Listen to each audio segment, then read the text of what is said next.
बिस्मिल्लाहिर्रहमानिर्रहीम। आज हम अपना थर्ड चैप्टर स्टार्ट कर रहे हैं जो कि सरफेस केमिस्ट्री के साथ रिलेटेड है।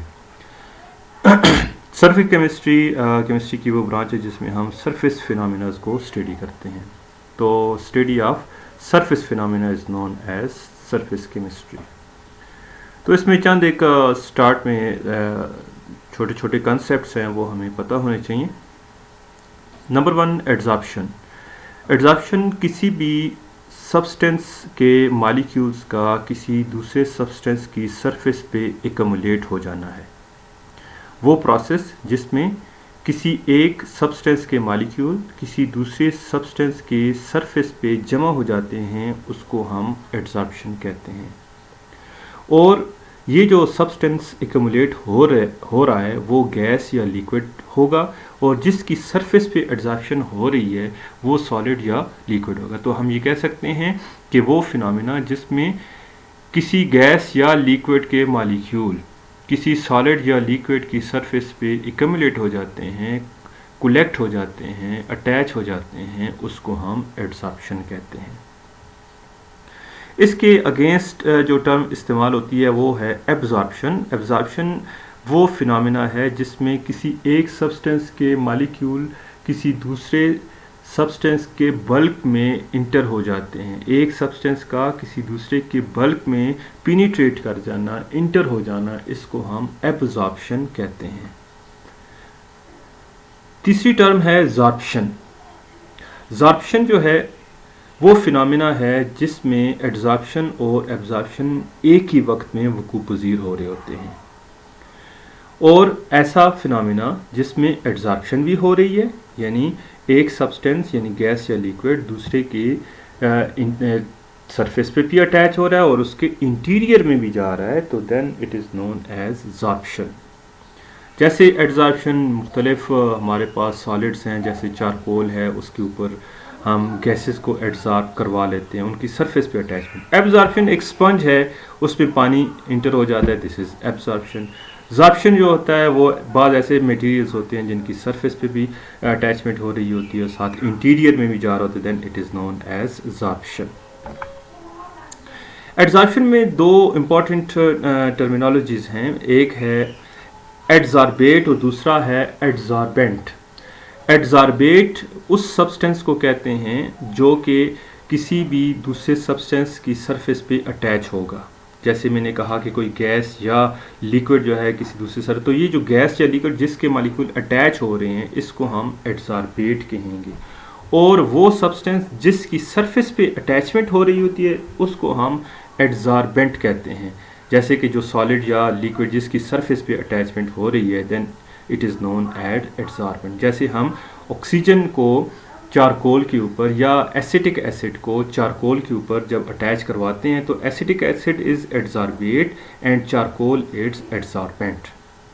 ये जो एडजॉर्प्शन है इसको अगर हम on the basis of interactions classify करें तो हमारे पास दो तरह की एड्जॉर्प्शन बन जाती हैं। एक है फिजिकल एड्जॉर्प्शन और दूसरी है केमिजॉर्प्शन और केमिकल एड्जॉर्प्शन। फिजिकल एड्जॉर्प्शन वो एड्जॉर्प्शन है जिसमें एड्जॉर्बेट और एड्जॉर्बेंट के मॉलिक्यूल्स के दरमियान में फिजिकल फोर्सेस यानी कि वंडर वाल फोर्सेस होती हैं और यहाँ पे ये जो फोर्सेस हैं ये वीक फोर्सेस हैं, इनके थ्रू एड्जॉर्प्शन हो जाएगी। जबकि केमिजॉर्प्शन में केमिकल बॉन्ड बनता है यानी एड्जॉर्बेट और एड्जॉर्बेंट के दरमियान में कोवेलेंट बॉन्ड बनेगा। जैसे कि ऑक्सीजन को हम चारकोल के ऊपर अटैच करवाएं तो ये फिजिकल एड्जॉर्प्शन है। इसी तरह एसिटिक एसिड को हम चारकोल के ऊपर अटैच करवाएं तो ये एक फिजिकल फिनोमेना है। जबकि हाइड्रोजन को हम निकल के ऊपर अटैच करवाते हैं तो ये केमिजॉर्प्शन हो जाती है। इसमें सबसे पहले हाइड्रोजन के मॉलिक्यूल निकल की सरफेस के ऊपर फिजिकल अटैच होते हैं, फिर उनका जो बॉन्ड है हाइड्रोजन के एटम्स के दरमियान में वो ब्रेक हो जाता है और ब्रेक होकर वो फिर केमिजॉर्प्शन यानी कि केमिकल बॉन्ड के थ्रू अटैच हो जाते हैं। अब फिजिकल और केमिकल एड्जॉर्प्शन को ज़्यादा क्लियर करने के लिए इनके दरमियान में हम डिफरेंसेस को स्टडी कर लेते हैं।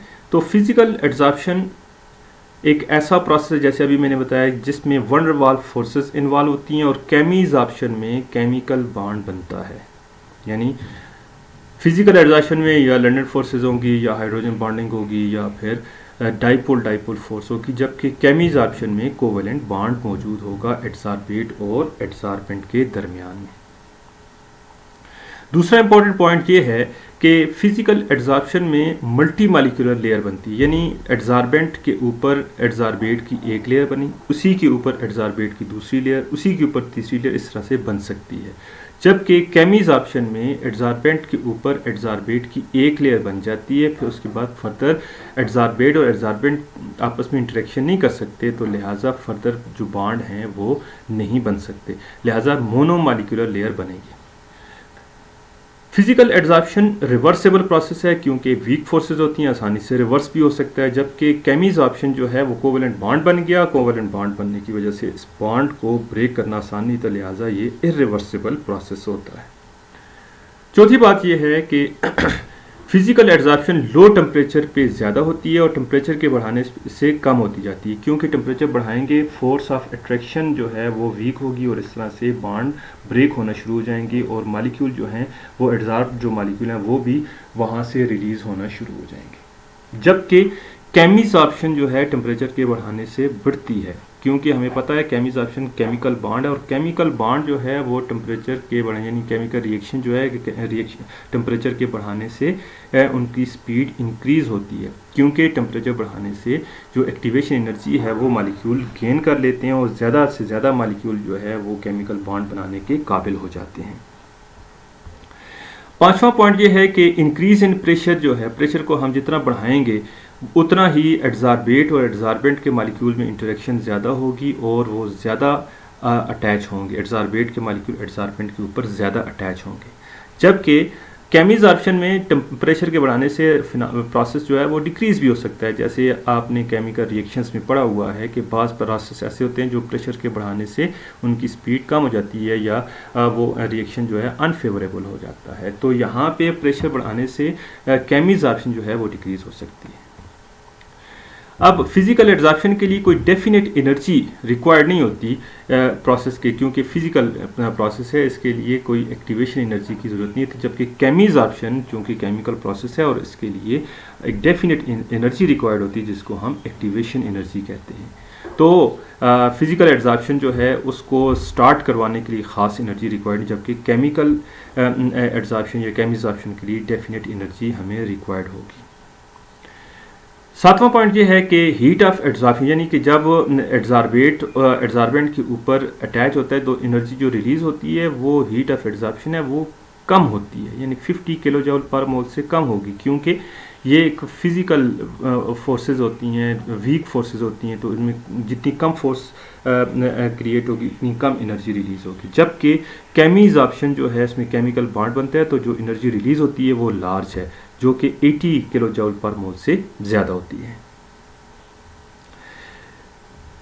फिजिकल एडजॉर्प्शन जो है ये एडसॉर्बेट के ऊपर ज़्यादा डिपेंड करती है एडसॉर्बेंट के, यानी कि जो गैसेस आसानी से लिक्विफाई हो सकती हैं वो आसानी से एडसॉर्ब हो जाती हैं, एडसॉर्बेंट के ऊपर इतना डिपेंड नहीं करती, एडसॉर्बेट के ऊपर ज़्यादा डिपेंड करती है। जबकि जो केमीज़ाब्शन है वो एडसॉर्बेट और एडसॉर्बेंट दोनों के ऊपर डिपेंड करेगी, क्योंकि दोनों में बॉन्ड बनाने की सलाहियत होगी तो ये प्रोसेस होगा।